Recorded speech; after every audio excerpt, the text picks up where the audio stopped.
শুধু গৌড় বা পান্ডুয়া নয়, মালদহ জেলার বুকে রয়েছে শতাব্দী প্রাচীন শাসনের আরও ইতিহাস। মানুষের কাছে বহু চর্চিত না হলেও এই জায়গাটি একসময় গুরুত্বপূর্ণ স্থান ছিল পাল সম্রাটদের ক্ষেত্রে। মালদহ শহর থেকে প্রায় 41 কিলোমিটার দূরে অবস্থিত জগজীবনপুর গ্রাম ব্রিটিশ আমল নয় 1987 সালে কৃষিকার্য করার সময় স্থানীয় এক কৃষকের হাতে হঠাৎই খোঁজ পাওয়া যায় শতাব্দী প্রাচীন এক তাম্রফলক। সেই থেকে অস্তিত্ব পাওয়া যায় পাল সম্রাট সম্পর্কে ইতিহাসের। এরপর সেখানে খনন কার্যে বেরিয়ে আসে শতাব্দী প্রাচীন বৌদ্ধ বিহারের ধ্বংসাবশেষ।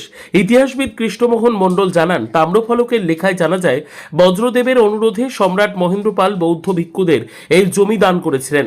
নবম শতকে পাল সম্রাটরা উত্তর ভারত, উত্তর পূর্ব ভারত, নেপাল, বাংলাদেশ সহ বিস্তীর্ণ অঞ্চলে শাসন করতেন এবং সেই সময় জগজীবনপুরের এই বৌদ্ধ বিহার বৌদ্ধ ধর্মের গুরুত্বপূর্ণ কেন্দ্র হয়ে ওঠে। এই তাম্রফলকে লিপিবদ্ধ আছে যে এই মহেন্দ্র পালই তার সেনাপতি বজ্রদেবের অনুরোধে এই বৌদ্ধ ভিক্ষুকদের জমি দান করেছিলেন। যে মহাবিহারটি খনন করার ফলে দেখা গেছে 6টি স্তরে দেখা যায় এবং পুরোপুরি পোড়া ইট দিয়ে তৈরি। সেই বৌদ্ধ ভিক্ষুকদের স্নানাগার, শৌচালয়, বারান্দা এবং সিঁড়ি বিশিষ্ট ঘরও রয়েছে, এখনও রয়েছে। তারা প্রত্যেকেই এই মহাবিহারে তারা তাদের আরাধ্য দেবতার উপাসনা করত এবং শিক্ষা দীক্ষা দান করত।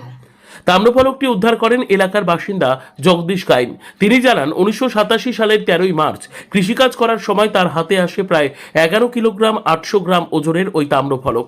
ঘটনার পর আর্কিওলজি অ্যান্ড মিউজিয়ামস দপ্তরের একটি দল 1992 সালে জগজীবনপুরের তুলাভিটা ঢিবিতে খনন কার্য শুরু করে। খননের ফলে ধীরে ধীরে সামনে আসে ইটের তৈরি বিশাল এক বৌদ্ধ বিহারের কাঠামো। সেখানে স্তূপ, ভিক্ষুদের বসবাসের ঘর, বারান্দা, শৌচালয় ও প্রবেশদ্বার সহ একটি বিশাল মঠের চিহ্ন মিলেছে। পাশাপাশি উদ্ধার হয়েছে পোড়ামাটির ফলক, শিলমোহর, খোদাই করা মাটির পাত্র, পুঁতি এবং সেই সময়ের দৈনন্দিন জীবনের নানান নিদর্শন। এটার এই মাউন্টের উপরে আমার বাড়ি ছিল। সেই বাড়ির সামনে কাজ করতে গিয়ে হঠাৎ আমার হাতে উঠে আসে। তাতে দেখা যায় যে একটা কপার প্লেট 11 কিলো 800 গ্রাম। সেটা পাওয়ার পরে আমি গ্রাম পঞ্চায়েতকে জানাই। মিউজিয়ামে নিয়ে যাওয়ার পরে ওটা লেখাটা উদ্ধার করার জন্য ওখানে কেমিক্যাল দিয়ে অনেক কিছু দিয়ে ওটা পরিষ্কার করে তারপরে লেখাটা উদ্ধার হয়। লেখাটা উদ্ধার হওয়ার পরে 90 সালে এখানে ডিপার্টমেন্ট, আর্কিওলজিক্যাল ডিপার্টমেন্ট ওনারা আসেন। ওনারা এসে এখানে খনন কার্য শুরু করে। 2005 পর্যন্ত খনন কার্য হয়। তারপরে খনন কার্য শেষ হয়ে যায়। শেষ হওয়ার পরে 2009-এ আবার কনজারভেশন হয়। কনজারভেশনের পরে 2012-তে শেষ হয়ে যায়। তারপরে 17-তে কাজ চালু হয়। 17 থেকে 19-এর মধ্যে এই মিউজিয়াম আর সাইডের এই রাস্তা, এই অফিস বিল্ডিংটা হয়েছে। তারপর 22-এ আবার 21-এ আবার কনজারভেশন হয়েছে, 22-এ শেষ হয়েছে। এই পর্যন্ত মোটামুটি এটারই।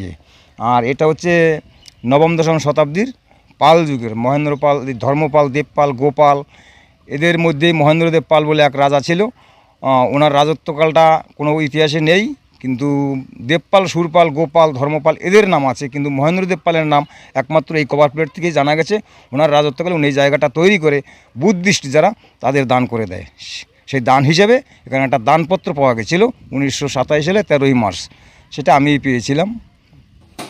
বর্তমানে জগজীবনপুরের এই বৌদ্ধ বিহার একটি পর্যটন কেন্দ্র হিসেবে পরিচিতি পেলেও পর্যাপ্ত সংরক্ষণ ব্যবস্থা নেই। বাউন্ডারি ওয়াল ছাড়াই উন্মুক্ত অবস্থায় পড়ে রয়েছে নবম শতকের এই ঐতিহাসিক নিদর্শন। পর্যটকদের আকর্ষণ বাড়াতে এখানে একটি মিউজিয়াম গড়ে তোলার দাবি তুলছেন পর্যটক ও স্থানীয় বাসিন্দারা। মালদহ থেকে জিএম মমিন, লোকাল 18 বাংলা।